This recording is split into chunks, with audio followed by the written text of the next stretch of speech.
Question number 93 2023 की book है।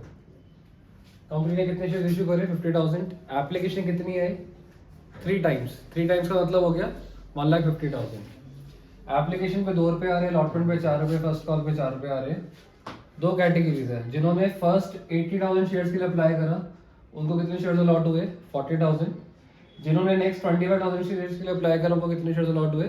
10,000। 45,000 shares पे कंपनी ने एप्लीकेशन मनी क्या कर दी? वापस कर दी है। दीपक एक शेयर होल्डर था जो फर्स्ट कैटेगरी को बिलोंग करता था। उसने 1000 शेयर्स के लिए अप्लाई करा था, ठीक है, और उसने अलॉटमेंट पे नहीं करी। राजू सेकंड कैटेगरी का था, उसको 100 शेयर्स अलॉट हुए थे, उसने भी अलॉटमेंट पे नहीं करी है। दोनों के शेयर्स फॉरफिट कर लिए। फॉरफिट करने के बाद फर्स्ट कॉल कंपनी ने मंगवाई। फर्स्ट कॉल के बाद कंपनी ने इनके शेयर्स क्या करे? री इशू करे at ₹11 fully paid up. Fully paid up का मतलब क्या है? 10 रुपए का शेयर 11 रुपए में री इशू हुआ है, तो प्रीमियम पे री इशू हुआ होगा। इसमें प्रो राटा हो रहा है और शेयर होल्डर ने अलॉटमेंट पे नहीं करी है, तो इसके अंदर क्या बनेगा? ये टेबल कंस्ट्रक्ट होगा। पहले दीपक की बात करते हैं। दीपक ने 1000 शेयर्स के लिए अप्लाई करा था, इसके अलॉटेड शेयर्स निकालने होंगे। अलॉटेड के लिए क्या करोगे? छोटी वैल्यू ऊपर रखेंगे, बड़ी वैल्यू नीचे रखेंगे, इनटू 1000, तो ये आ जाएगा आपका 500। उसके बाद टेबल कंस्ट्रक्ट करेंगे। अलॉटमेंट ड्यू कैसे निकलेगी? अलॉटेड इनटू अलॉटमेंट 2000 रुपये। एक्सेस एप्लीकेशन मनी कैसे निकलता है? अप्लाइड माइनस अलॉटेड जो कि 500 आएगा, इनटू एप्लीकेशन 2 रुपीज। तो एक्चुअल में दीपक ने अलॉटमेंट मनी कितनी पे नहीं करी? ANP लिख रहा हूँ, अलॉटमेंट नॉट पेड, 1000 रुपये। अब राजू की बात करते हैं। राजू को 100 शेयर्स अलॉटेड थे, पहले इसके अप्लाइड शेयर्स निकालोगे, उसके लिए बड़ी वैल्यू हम ऊपर रखेंगे, तो ये आ जाएगा 250। Allotment due 100 into 4, 400। Excess application money के लिए क्या करेंगे हम? अप्लाइड माइनस अलॉटेड जो कि 150 आएगा, इनटू एप्लीकेशन 2 रुपीज, ये 300 हो गया। तो ये 100 आ गया आपका allotment not paid. Total allotment not paid या कॉल्स इन एरियर्स कितना हो गया? 1000 प्लस 100, 1100। यहाँ तक क्लियर? पहली entry bank account debit to share application. Company का कितने पैसे आए? 3 लाख रुपया।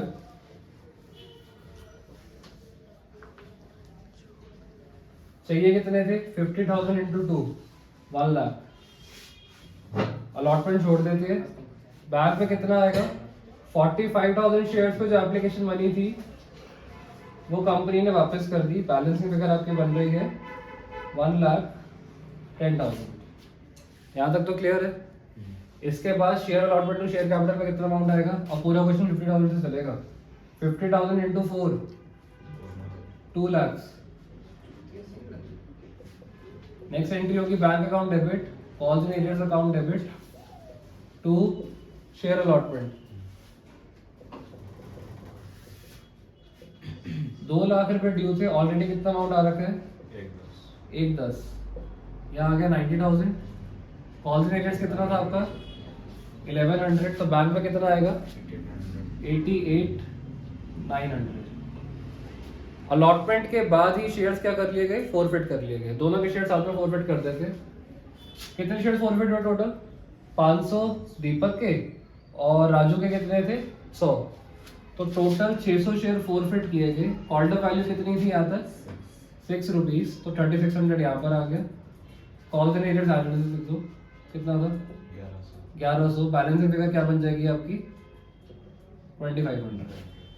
इसके बाद कंपनी ने फर्स्ट कॉल के पैसे मंगवाए। फॉरफिट के बाद जब कंपनी कोई कॉल मंगवाती है ना, तो फॉरफिटेड शेयर्स माइनस कर देगा टोटल शेयर्स में से। फॉरफिटेड शेयर्स है 600, तो अब शेयर्स कितने रह गए? 49,400। इसके ऊपर कंपनी क्या मंगवाएगी? First call. कितना अमाउंट आएगा? 197,600। ये सारे के सारे पैसे आ भी जाएंगे। इसके बाद कंपनी ने दीपक और राजू दोनों के शेयर्स क्या कर दिए? री इशू कर दी। 10 रुपए का शेयर 11 रुपए में री इशू हुआ है। 600 इंटू 11 बैंक में आ गया 60, 600 शेयर कैपिटल में आपका आ जाएगा 6000 फेस वैल्यू लेते हैं और सिक्योरिटी प्रीमियम कितना होगा 600। लास्ट एंट्री वाली कौन सी होती है? जो भी आपका फोरफिटेड अमाउंट होता है वो किसमें ट्रांसफर हो जाता है? कैपिटल रिजर्व में ट्रांसफर हो जाता है। कंपनी ने कितने पैसे खाए थे? 2500। डिस्काउंट दिया कंपनी ने रीइश्यू के टाइम पे? नहीं दिया, तो पूरा 2500 किसमें ट्रांसफर हो गया आपका? कैपिटल रिजर्व में। ये आंसर है।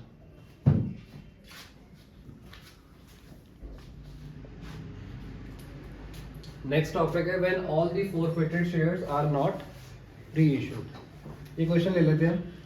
हमने 1000 शेयर्स फोरफिट करे, एप्लीकेशन 3 रुपये, अलॉटमेंट 4 रुपये, फर्स्ट कॉल 3 रुपये। जो शेयर होल्डर था जिसके हमने शेयर्स फोरफिट करे उसने अलॉटमेंट पे नहीं करी और फर्स्ट कॉल पे नहीं करी। हमने सारे शेयर्स रीइश्यू नहीं करे। कितने शेयर्स रीइश्यू करे? 50%। मतलब कितने शेयर्स रीइश्यू करे होंगे? सिर्फ 500। ठीक है, तो फोरफिचर और रीइश्यू की एंट्री करवा रहा हूँ सिर्फ इस केस में। तो पहली एंट्री क्या होगी फोरफिचर की? Share capital account debit to forfeited shares to calls in areas। Called up value कितनी है? 1000 शेयर फोरफिट हुए, कॉल्ड अप वैल्यू कितनी है?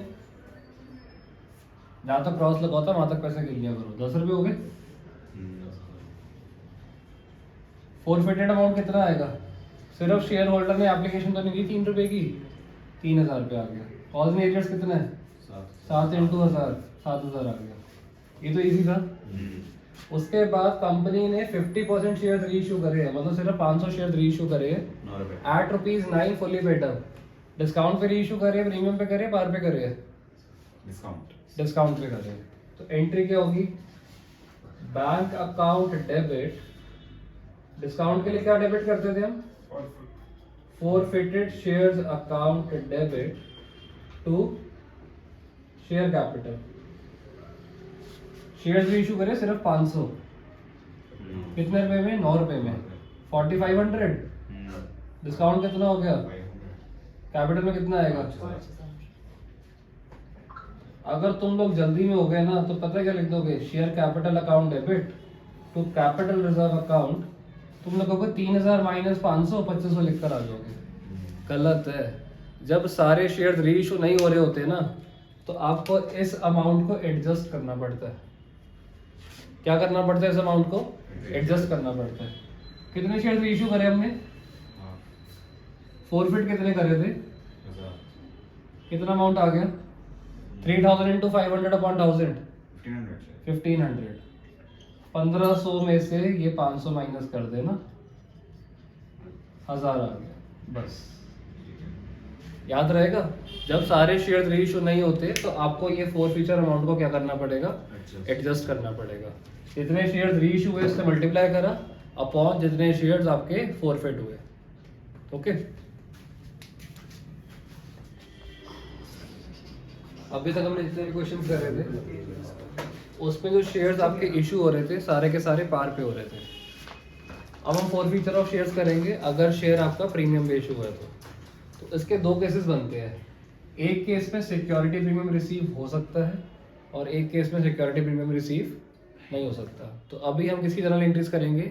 जिसमें सिक्योरिटीज प्रीमियम आपका रिसीव नहीं हो रहा। ठीक है, नॉट रिसीव वाला केस है।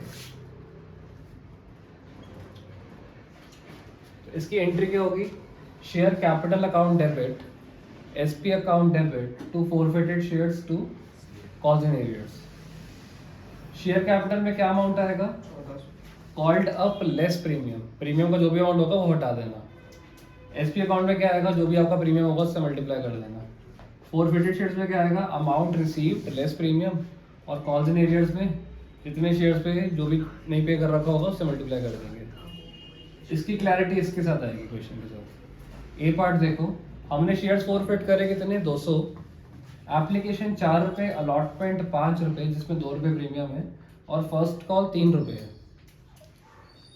शेयर होल्डर ने अलॉटमेंट पे नहीं करी, अलॉटमेंट के बाद ही उसके शेयर्स क्या कर लिए गए? फोरफिट कर लिए गए। ठीक है, तो यहाँ तक कॉल्ड अप अमाउंट कितना है 9 रुपए, लेकिन उसमें से प्रीमियम हटा देना, तो कितना हो गया 7 रुपए। तो 200 को किससे मल्टीप्लाई करेंगे हम, तो यहाँ आ गया 1400, ठीक है। एसपी कितना है 2 रुपए, तो 200 इंटू 2 400 रुपए आ गया। फोरफेटेड शेयर्स में कितना आएगा, जो शेयर होल्डर है उसने सिर्फ और सिर्फ एप्लीकेशन तो पे करी है, उसमें प्रीमियम भी कोई नहीं है, तो 200 इंटू 4 800 हो गया। कॉल्स एंड एरियर्स कितना है, शेयर होल्डर ने अलॉटमेंट पे नहीं करी जो कि 5 रुपए है, तो 200 इंटू 5 1000। देख लो बैलेंस, कोई दिक्कत नहीं इसमें। बी वाला केस भी इसी में कर लेते। इस केस में शेयर होल्डर ने अलॉटमेंट भी पे नहीं करी, फर्स्ट कॉल पे भी नहीं करी, फर्स्ट कॉल के बाद उसके शेयर्स क्या हो रहे हैं, फोरफिट हो रहे हैं। कॉल्ड अप अमाउंट कितना है 12, 2 रुपए प्रीमियम हटा देना, कितना हो गया 2000।